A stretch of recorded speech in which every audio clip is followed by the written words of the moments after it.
पहले तो आप सब लोगों का धन्यवाद, इतना कीमती टाइम निकाल कर आए सब लोग इतनी दूर दूर से। तो आज का जो हमारा मेन टॉपिक है ना, वो है नेपियर फार्मिंग के बारे में।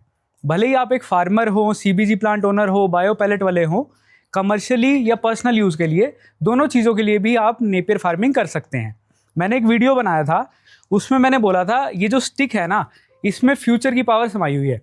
और वो क्यों बोला था वो मैं आज आपको बताऊंगा। आप भले ही फार्मर हो तो आपका जो सबसे मेजर खर्चा होता है वो है लैंड प्रिपरेशन का और सीड का। सबसे मेजर खर्चा, अगर वो खर्चा ही एलिमिनेट हो जाए, वो खर्चा ही खत्म हो जाए, आप जब इसको प्लांट करते हो तो 8 साल तक आपका वो जो खर्चा है वो जीरो हो जाता है। आपको ना तो ज़मीन प्रिपेयर करानी बारी बारी और ना ही उसमें सीड लगाना। साथ ही साथ इसकी जब हम फीचर्स की बात करते हैं कि ये फार्मर के लिए क्यों बेनिफिशियल है, तो सबसे बड़ी बात, जो हम आम चारा उगाते थे, फार्मर्स जो आज भी उगाते हैं अलग अलग क्षेत्र में, वो उसके लिए हमारे को दोबारा लैंड प्रेप कराना पड़ता है, दोबारा सीड लाना पड़ता है, खर्चा बहुत ज़्यादा होता है, ना इतना हमारे को उससे यील्ड मिलता, और साथ ही साथ उसकी ना मार्केट में इतनी डिमांड है कि हम उससे प्रॉफिट बना सकते हैं 1 एकड़ से। लेकिन इसका क्या है, खासकर उन क्षेत्र में जहां पर हरे चारे की किल्लत है, जहां पर सीबीजी प्लांट्स है और जहां पर बायो पैलेट है, वहां पर इस चारे की इतनी डिमांड है कि आप लाखों एकड़ में भी कर लेंगे अगर सिंगल क्षेत्र में, तब भी पूर्ति नहीं कर सकते नेपियर की। तो इसी रिगार्डिंग ये जो है नेपियर तो काफी टाइम से चल रहा है, ये आज नहीं आया, लेकिन लोगों में इसकी जो जागरूकता है वो लगभग 1-2 सालों से आई है। लोग इसे जानने लगे हैं कि एक्चुअल में इसका बेनिफिट क्या है। Benefit as a farmer, benefit as a industrialist और benefit as a businessman in bio energy sector. तो आपके लिए ये चीज़ समझनी सबसे ज़्यादा ज़रूरी है। सबसे पहले तो हम इसकी बात करेंगे कि ये एक्चुअल में सुपर नेपियर हम बोलते किसे हैं। ये एक ऐसा चारा है जो कि 12 महीने हरा रहता है, जो कि हमारे को 12 महीने यील्ड देता है प्लांटेशन के बाद। कोई भी ऐसा चारा नहीं है जो एक बार प्लांट करने के बाद हमारे को 12 के 12 महीने यील्ड देता रहे, हरा रहे। साथ ही साथ ये हमारे को इसलिए भी बेनिफिशियल है क्योंकि इसमें ना तो कोई खास बीमारी लगती कंपेयर टू हमारे और फसलों के या फिर और चारे के। साथ ही साथ हम जब इसकी कटिंग करते हैं या फिर पशु खा जाता है तो ये रीग्रो हो जाता है, बढ़ जाता है। और कोई भी आपकी फसल होगी, गन्ना होगा या कुछ भी होगा, अगर पशु खा गया तो वो रीग्रो नहीं होता, लेकिन ये रीग्रो हो जाता है। तो आपका यहाँ भी बेनिफिट है। साथ ही में 1 एकड़ में जब हम मैथ समझते हैं कि हम कितना चारा उगाएं कि हम प्रॉफिटेबिलिटी को टच कर पाएं, तो केवल सुपर नेपियर में आप ये कर सकते हैं। अब मार्केट में इसकी इतनी तरह की वैरायटीज हैं कि गाँव के नाम पर भी वैरायटीज निकल गई हैं भारत में इसकी। लेकिन हम कंफ्यूज तब होते हैं कि इन वैरायटीज में अंतर क्या है। कोई कहता है 500 टन निकलता है साल का, कोई कहता है 100 टन निकलता है, कोई कहता है 1000 टन निकलता है। लेकिन प्रैक्टिकली चीज़ें जब हम देखते हैं टेस्टिंग के बाद और प्रैक्टिकली करने के बाद, तो इसका जो यील्ड है, शुरुआत में जब हम इसे प्लांट करते हैं तो 100 से 150 टन से ऊपर नहीं जाता पहले साल, दूसरे साल। लेकिन विद टाइम इसमें शूट्स बनती है। विद टाइम इसकी जो एक कली है वो बढ़कर 50-100 कलियां हो जाती है एक पौधे में। तो जो वो यील्ड है आपका, वो ईजिली 300 टन तक टच आप कर सकते हैं। वो है एक प्रैक्टिकल बात। लेकिन जब हम बोलते हैं 500 टन 700 टन, तो वो इम्प्रैक्टिकल है। आप एक चीज़ समझिए, हम जिस क्षेत्र में बैठे हैं यहाँ पर 3 रुपये का बेस रेट हमारे को मिलता है मार्केट में, इसका 3 रुपये किलो का। अगर मैं 500 टन निकाल रहा हूँ और 3 रुपये के हिसाब से बेच रहा हूँ, तो मतलब 15 लाख रुपये का रेवेन्यू कर रहा हूँ 1 एकड़ से। अगर मैं 15 लाख का रेवेन्यू कर रहा हूँ तो सारे इंडस्ट्रियलिस्ट सब लोग छोड़कर क्यों ना नेपियर उगाना शुरू कर दें। 15 लाख का रेवेन्यू छोटी बात नहीं होती 1 एकड़ से। एक किसान आज साल भर में 1 एकड़ से 70 से 80 हज़ार से ज़्यादा रेवेन्यू नहीं करता, लेकिन वही नेपियर से बेयर मिनिमम 150 टन का प्रोडक्शन भी अगर हम गिनते हैं और बेयर मिनिमम 3 रुपये का रेट भी गिनते हैं, तब भी 4.5-5 लाख रुपए का रेवेन्यू होता है सिर्फ इस नेपियर से। ये जो हम यूज करते हैं ये सुपर नेपियर हाइब्रिड ग्रास है। ये गन्ना और मक्का का क्रॉस है। हाइब्रिड क्यों? क्योंकि जो बाकी वैरायटीज हैं उनमें कहीं हमारा हाथ कटता है, कई बार हमारे को चुभन ज़्यादा होती है, कई बार हमारे को खुजली ज़्यादा होती है। तो हाइब्रिड का मतलब है वो जो सारी कमियां हैं वो इसमें दूर कर दी गई। और ये इसलिए हम लोग ने प्रोड्यूस करी, इसलिए हम लोगों ने यूज़ करी, क्योंकि जो सीबीजीज हैं, जो बायो पैलेट हैं, उसमें हमारे को रेगुलर सप्लाई करनी पड़ती है। रेगुलर सप्लाई आप आम चारे में नहीं कर सकते, या फिर उस नेपियर में जिसमें प्रोडक्शन आपके पास कम हो उसमें नहीं कर सकते। आपको उसी में करनी पड़ेगी जिसमें प्रोडक्शन भी हाई हो और रेगुलर बेसिस पर आपको जो है यील्ड मिलता रहे। साथ ही साथ पशु के लिए न्यूट्रिशियस हो, सीबीजी प्लांट के लिए इनपुट अच्छा दे, और बायो पैलेट के लिए कैलोरीफिक वैल्यू इसकी जो है अच्छी हो। तो उसलिए हमने ये यूज़ किया। फिलहाल मीनवाइल हमने ये लगभग 500 एकड़ से भी ज़्यादा में प्लांट करवा चुके हैं। सीबीजी प्लांट वालों के लिए, बायो पैलेट के लिए, साथ ही साथ गौशाला के लिए। यहाँ जहाँ हम बैठे हैं यहाँ पर इतनी गौशालाएं हैं, काफ़ी लोग तो यहीं से ही हैं, तो उन्हें पता है कि गौशाला में ही इतनी किल्लत है हरे चारे की कि आप बायो पैलेट और सीबीजी प्लांट को तो भूल ही जाइए, वो तो सेकेंडरी हैं। गौशाला वाले आपको रेट भी अच्छा देते हैं, आप किसी और क्षेत्र में भी होंगे तब भी आप आड़ती को बेचेंगे और गौशाला को बेचेंगे तो आपको इसका रेट अच्छा मिलेगा, रादर देन कि आप किसी प्लांट को बेचेंगे। प्लांट, लेकिन आपको बेनिफिट ये है कि गौशाला की आपकी रेगुलर सप्लाई नहीं है सारे साल में, लेकिन प्लांट में आपका रेगुलर सप्लाई है। 12 महीने 365 दिन आपका जो है माल बिकेगा वहां पर। तो ये है कुछ इसके बेनिफिट जो मैंने आपको बताया। अब हम इसकी बात करेंगे कि जब हम इसको 1 एकड़ में प्लांट करते हैं तो हमारा कितना इसका खर्चा आता है, क्या क्या चीज़ें हमारे को करनी पड़ती हैं। अभी जो मैं आपको बताऊंगा वो एक सरसरी तौर पर बताऊंगा। प्रैक्टिकली हम जब खेत में अभी जाएंगे घूमने तो हम लोग प्रैक्टिकली देखेंगे, प्रधान जी बताएंगे, मैं बताऊंगा कि प्रैक्टिकली कैसे चीज़ें होती हैं। अभी सरसरी तौर पर आपको अंदाज़ा हो जाए। हम सबसे पहले कोई भी हमारा जो खेत है उसमें पहले जो फसल होगी हमारी, मान लो धान होगी या गेहूं होगी, कुछ भी होगी, उसके बाद हमारा सबसे पहला स्टेप जो होता है उसकी कल्टीवेटर करना, हैरो करना। कल्टीवेटर के बाद हमें उसे तैयार करना होता है रोटावेट कर कर और कंप्यूटर गोड़ी कर कर, ताकि जो ज़मीन है वो एकसार हो जाए, उसमें डीप पुलाव हो जाए, गहरी जुताई हो जाए। क्योंकि ये जो आप फसल लगा रहे हैं ये 8 साल के लिए लगा रहे हैं। 8 साल तक पानी भी भरेगा, बाढ़ भी आ सकती है, 100 ऊंच नीच है, अनसर्टेनिटी है खेत में, तो पानी ना भरे, वो जो फसल है हमारी सस्टेन रहे 8 सालों तक। हमारे को कंप्यूटर गोड़ी करने के बाद, सब किसान को ये प्रोसेस पता है, हमारे इसमें बनते हैं बेड्स।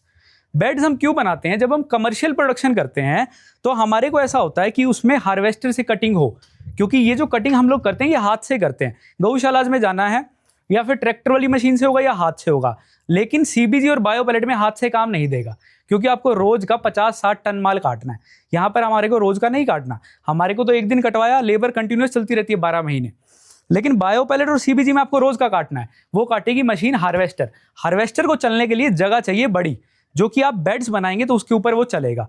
इसलिए हम जब कमर्शियली प्लांटेशन करते हैं ज़्यादातर तो बेड्स के ऊपर करते हैं। लेकिन जब हम खुद के लिए, खेत के लिए, किसान के लिए, पशु के लिए करते हैं तो हम बिना बेड्स के भी प्लांटेशन कर सकते हैं इजीली, कोई दिक्कत नहीं है। बिना बेड्स के प्लांटेशन का मतलब है ज़मीन जो हमारी एकसार हो गई, कंप्यूटर गोड़ी हमने कर दी, बिल्कुल प्लेन हो गई, उसके बाद 2 बाय 2 फुट के गैप पर हम प्लांटेशन करते हैं इन स्टिक्स की। ये जो स्टिक्स हैं इनकी प्लांटेशन हम करते हैं 2 बाय 2 के गैप पर। लेकिन जब हम बेड्स पर करते हैं तो हम उसका गैप लेते हैं 1.5 बाय 1.5 फुट का। चौड़ाई में 4 फुट का बेड, 5 फुट का भी आप ले सकते हैं, डिपेंड करता है कि आप कौन सी मशीन से कटिंग करवाना चाहते हैं और कितना स्पेस वो लेगी। और 1.5 बाय 1.5 फुट के वर्टिकल गैप पर हम इसको जो है प्लांट करते हैं। 1 एकड़ में आपकी कितनी स्टिक्स लगेंगी ये डिपेंड करता है कि आप दोनों में से कौन सी विधि से लगा रहे हैं। अगर आप प्लेन लगाते हैं विदाउट बेड्स तो आपकी लगभग 18,000 नेपियर की स्टिक्स लगती हैं 1 एकड़ में। लेकिन जब आप बेड्स पर लगाते हैं तो आपकी लगभग 15,000 स्टिक्स लगती हैं। आप सब लोगों ने वीडियो में भी ये चीज़ें देखी होंगी, लेकिन आज हम लोग मिले हैं थोड़ा प्रैक्टिकल चीज़ें सीखने को, क्योंकि जो चीज़ें हम देखते हैं ऑनलाइन और प्रैक्टिकल देखते हैं बहुत अंतर होता है। तो 15,000 जब हम इसमें स्टिक्स लगाते हैं, उसमें से कुछ स्टिक्स की मोर्टेलिटी भी होती है, लगभग 10-20% हो सकता है, 25% तक की भी हो जाए।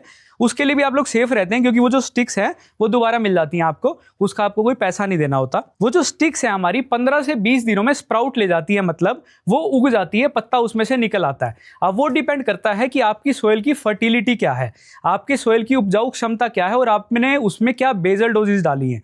अभी फॉर एग्जांपल मैं आपको दूं, हमने 40 एकड़ में कोसी कला में सीबीजी प्लांट के लिए अभी प्लांटेशन करा है नवंबर-दिसंबर में। तो उस प्लांटेशन में हमने कुछ ऐसा कल्चर बना के डाला, जब हम आप लोगों का इनिशिएट करेंगे तो हम आपके से डिस्कस करेंगे उस बारे में। हमने उसमें ऐसा कल्चर डाला ऑर्गेनिक, कुछ ऐसी चीज़ें, कुछ ऐसे बायो फर्टिलाइजर्स वर्मी कंपोस्ट के साथ, एनपीके के साथ, जिससे पहले ही फसल हमारी अब जो निकली है सर्दियों के जस्ट बाद, हमारी पहली ही फसल में जो हमने सिंगल ये कली लगाई थी, कम से कम भी 25-25 शूट्स आ गई हैं उसके अंदर। सिंगल कली से ये हमने जो प्लांट करी, इसके बाद 20 से 25 शूट्स आ गई है सिंगल पौधे में। वो सिर्फ और सिर्फ उस जमीन में जिसमें सोयल फर्टिलिटी भी अच्छी थी और हमने बेजल डोजेज भी अच्छी थी। तो ये डिपेंड करेगा कि आप कैसे लगा रहे हैं उस चीज़ को, वो वैसे ही परफॉर्म करेगी। अब हम उसकी कटिंग करेंगे, जैसे ही आप कट करते जाएंगे वैसे वैसे नेक्स्ट साइकिल में आपका जो प्रोडक्शन है वो बढ़ता जाएगा। पहली साइकिल में हम एक्सपेक्ट कर रहे हैं 20 टन प्रोडक्शन हमारे को मिलेगा पर एकड़ से, साल भर में 100 से 125 टन पहले साल, लेकिन पहली साइकिल में हम लोग 20 टन के आसपास एक्सपेक्ट कर रहे हैं। जैसे ही हम उसे कट कर देंगे नेक्स्ट साइकिल में हमारे को वही 30 टन या 35 टन पे शिफ्ट हो जाएगा। पहले साल हम लोग अमूमन बेसिक जो मानते हैं वो 100 से 125 टन यील्ड मानते हैं पर एकड़ का। डिपेंड करता है अगेन कि सोया फर्टिलिटी क्या है और क्या बेसल डोजेज डाली हैं। अगले साल से 150 टन 180 टन इजीली आपका टच कर जाता है। ये जो खेत हैं पीछे 4 साल पुरानी प्लांटेशन है, इजीली हम लोग 200 सवा 200 टन टच कर रहे हैं यहाँ पर से अपना जो है यील्ड। अब जितना आपका यील्ड होगा, अगर आप प्लांट के लिए सोच रहे हैं, भले ही बायो पैलेट हो या सीबीजी के लिए, जितना आपका यील्ड ज़्यादा होगा उतनी ही आपकी कॉस्टिंग कम आएगी। जितना आपका यील्ड कम होगा उतनी आपकी कॉस्टिंग ज़्यादा आएगी। हमने तो गौशाला में देना है, हमारा 100 टन भी निकल जाएगा तब भी हमारा चला जाएगा, हमारे को उसमें मैथ्स नहीं हिलेगा, लेकिन आपका सीबीजी या बायो पैलेट में हिल जाएगा। तो हम एक बेस रेट लेके चलते हैं। जब भी आप प्लांटेशन करें तो बाजार में तो 300-500 टन वो इम्प्रैक्टिकल बातें। प्रैक्टिकली देखिए, पहले साल 125 टन का आप एक्सपेक्टेशन लेके चलिए, नेक्स्ट ईयर से 150 से 180 टन, इससे ज़्यादा नहीं। आप कितनी भी अच्छी खुराक दे दें, कुछ भी कर लीजिए, क्योंकि मौसम का भी नहीं पता हमारे को, अनसर्टेनिटी है, सारा ओपन में है फील्ड, कुछ भी नहीं पता। भाई बारिश ज़्यादा आ गई तो काट नहीं पाएंगे, आप काट नहीं पाएंगे तो वो खड़ी रहेगी, फसल खड़ी रहेगी तो आप एक साइकिल का लॉस हो जाएगा। तो सब चीज़ें वर्टिकल्स अपने माइंड में लेकर चलिए। जब अब इसकी प्लांटेशन करते हैं तो हमारे को कितना खर्चा आता है 1 एकड़ में, उसको भी थोड़ा सा मैं बाइफरकेट कर देता हूँ आप लोगों के लिए। 1 एकड़ में अगर हम 15,000 स्टिक मान के चलें, 2 रुपये का एक हमारे को स्टिक मिलता है, तो 30,000 रुपये का खर्चा आता है स्टिक्स का। उसके अलावा ज़मीन प्रिपरेशन का, बेसल डोजेज का, फर्टिलाइजेशन का और प्लांटेशन का, जो कि हम हाथ से ही मैनुअली कराते हैं, तो उस सब का मिला के 10 से 12,000 रुपये। और साथ ही में कुछ ऐसी मिसलेनियस कॉस्टिंग्स जो कि अनसर्टेन है, लेबर की है, पानी की है, बिजली की है, खेत में 100 अनसर्टेनिटीज़ होती हैं, तो वो सब मिला के हम 50,000 रुपये का एक एवरेज खर्चा मान के चलते हैं पर एकड़ का। ये खर्चा आपको हो सकता है 70,000 भी कोई बताए, हो सकता है कोई 30,000 भी बताए, मैं आपको एक एवरेज रेट बता रहा हूँ। अब आप एक किसान हैं, आप खुद प्लांटेशन करते हैं, आपको ज़मीन का पता है, तो आप 30-35,000 में भी कर सकते हैं, क्योंकि वहीं जो हम प्रिपेयर करके देंगे उसमें 5,000 खर्चा आएगा। आपके पास खुद के ट्रैक्टर ट्रॉली हैं, आपका वही 2-2,500 रुपये खर्चा आएगा। तो मैंने एक आपको एवरेज खर्चा बताया है। अब ये जानना ज़रूरी है कि ये जो हमारा खर्चा है ये 8 सालों के लिए हो गया। 8 सालों तक ना तो आपको ज़मीन प्रिपेयर करानी, ना ही आपको बीज का खर्चा दोबारा कराना। अब आपकी शुरू होती है वर्किंग कॉस्टिंग। वर्किंग कैपिटल में आपको क्या क्या चाहिएगा। अब आप अगर दे रहे हैं गौशाला में, आपको ना कोई मशीनरी चाहिए, ना कोई आपको लेबर खास चाहिए, आपको ना कोई मेंटेनेंस चाहिए। आपने प्लांट कर दिया, पहली कटिंग आपकी आई, गांव से लेडीज़ पकड़ी, आपने कटवाई, 3,000-4,000 रुपये पर एकड़ का खर्चा आता है आपका, पूरा नेपियर काट कर वो चली जाती है। अगर आपने देनी है सीबीजीज में, बायो पैलेट में, आपका खुद का प्लांट है और आपने कटवानी है, तो ये कटेगी जेएफ हार्वेस्टर से। हार्वेस्टर भी कई प्रकार के हैं, 15-16 लाख से शुरू हो जाते हैं। अगर किसी को चाहिएगा मैं नंबर दे दूंगा उन लोगों का जो बनाते हैं, जो मंगवाते हैं। 40 क्विंटल प्रति घंटा से लेकर 80 क्विंटल प्रति घंटा काटने तक की मशीन आती है। डिपेंड्स ऑन आपका कितना टीपीडी का प्लांट है या कितने टन प्रोडक्शन का पैलेट है, आपको कौन सी मशीन चाहिएगी, तो वो उससे कटिंग होगी। उसमें भी आपको जो पहली साइकिल के दौरान आपको थोड़ी बहुत दिक्कतें जो आएंगी प्रैक्टिकली, वो आएंगी वीड्स की। जब आप पहले प्लांटेशन करेंगे तो उसमें खरपतवार होगा, क्योंकि ज़मीन ओपन है, आपने कली लगा दी, बेड्स ओपन है, धूप लग रही है, पानी आ रहा है, तो उसमें वीड्स होंगी, खरपतवार होंगी। खरपतवार आप चाहे हाथ से कटवा सकते हैं, नहीं तो रोटावेटर से, या फिर कटर आते हैं खरपतवार के, इजीली कट जाएगा। 2-2,500 का खर्चा है पर एकड़ का। ये भी दिक्कतें आपको शुरू में आएगी 8 से 12 महीने तक। 8 से 12 महीने में आपका जो प्रोडक्शन है, जो आपका क्रॉप है, वो पूरा जंगल में कन्वर्ट हो जाता है, जैसा हम आपको भी दिखाएंगे। या फिर आपका अगर कोसी चक्कर लगे तो पहली ही साइकिल है, पहली साइकिल में भी वो पूरा जंगल बन गया है। जंगल के बाद क्या होता है, मेरा कहने का मतलब क्या है कि जितने स्पेसिस हैं बेड्स के, वहां पर धूप नहीं लगती। जब धूप नहीं लगती तो ना तो खरपतवार होगी और ना ही मॉइस्चर कम होगा। जब शुरुआत में आप देंगे तो आपको हर तीसरे-चौथे दिन पानी देना है, क्योंकि क्रॉप स्प्राउट लेगी। लेकिन जब आप 8 से 12 महीने की क्रॉप हो गई तो आपको पानी इतना नहीं देना, आपको 15 दिन में एक बार पानी देना है। आपको वीड्स कंट्रोल भी इतना नहीं करना, क्योंकि वीड्स होंगी नहीं, क्योंकि धूप नहीं लगेगी उसमें। तो वो झंझट भी खत्म, बीमारी इसमें कोई खास लगती नहीं। कुछ सोयल बोर्न डिजीजेज हैं या फिर हमने जो नोटिस करी हमारे एक्सपीरियंस से कि आस पड़ोस के जो खेत हैं वहाँ से कई बीमारियाँ आ जाती हैं, तो उसके भी वही कंट्रोल हैं। आप अगर प्लांट्स के लिए कर रहे हैं केमिकल बेस्ड तो कोई भी केमिकल स्प्रे जो कि आपका पड़ोसी यूज़ कर रहा है वो आप यूज़ कर सकते हैं। अगर आप ऑर्गेनिक कर रहे हैं जैसे कि हम कर रहे हैं गौशाला के लिए, तो उसके लिए नीमास्त्र है, जीवामृत है, घन जीवामृत है, वर्मी कंपोस्ट है, वर्मी वॉश है, ये चीज़ों का आप स्प्रे कर सकते हैं। तो उससे भी क्या है, बीमारियां जो हैं रुक जाती हैं, ज़्यादा दिक्कत देती नहीं। उसके बाद में जो हमारे को इसका रेट मिलता है मार्केट में, जहाँ पर हम लोग बैठे हैं यहाँ पर बेस रेट है 3 रुपये प्रति किलो का। कुछ लोग 3 रुपये कहते हैं भाई हमारे को पहुँच करके दे दो, कुछ लोग कहते हैं कि नहीं 3 रुपये आप दो, हम लोग खुद ही ट्रांसपोर्ट करा लेंगे। 3 रुपये प्रति किलो का एक मैथ्स लगाइए अगर आप। हाँ जी, ये गौशाला का रेट है। हाँ, ये गौशाला का रेट है, डेयरीज में भी जाता है, लेकिन जो यहाँ पर बायो पैलेट और सीबीजी वाले हैं ना, उनकी भी ये मजबूरी है क्योंकि गौशाला इतनी ज़्यादा है, रेट का इतना प्रीमियम मिलता है कि उनकी मजबूरी है 2.5 रुपये में खरीदना।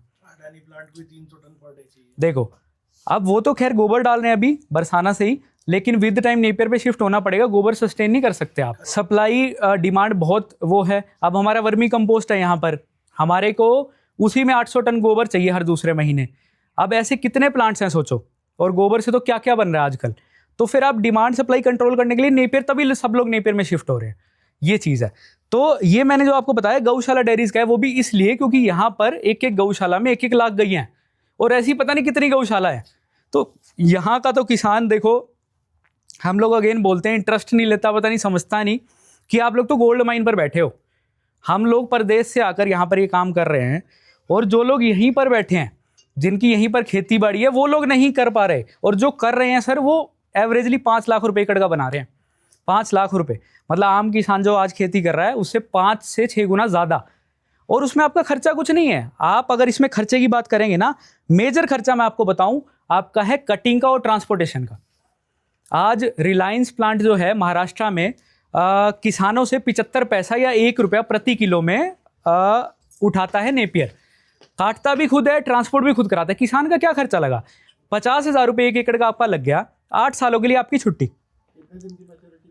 क्या चीज़, ये लगभग पहली जो है सर 3 महीने में आती है, और उसके बाद की 50 से 60 दिनों में। अभी के लिए मैं आपको जो बता रहा हूँ सब चीज़ें, क्वेश्चन हम लोग बाद में ले लेंगे सारे। तो ये है सर कंसेप्ट इसमें।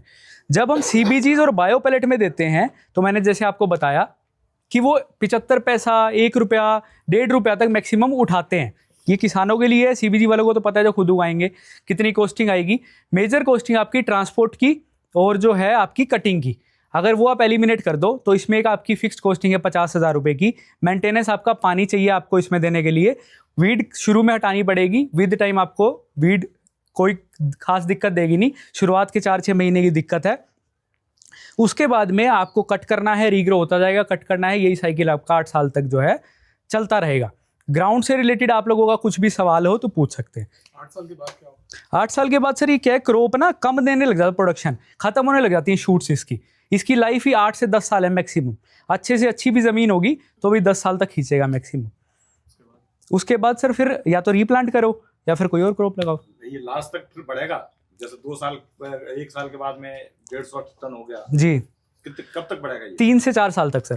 तो उसके बाद में स्टैंड इसका जो मैक्सिमम है ना सर 300 टन तक बहुत मैक्सिमम है। 300 टन से ऊपर नहीं जाएगा प्रोडक्शन।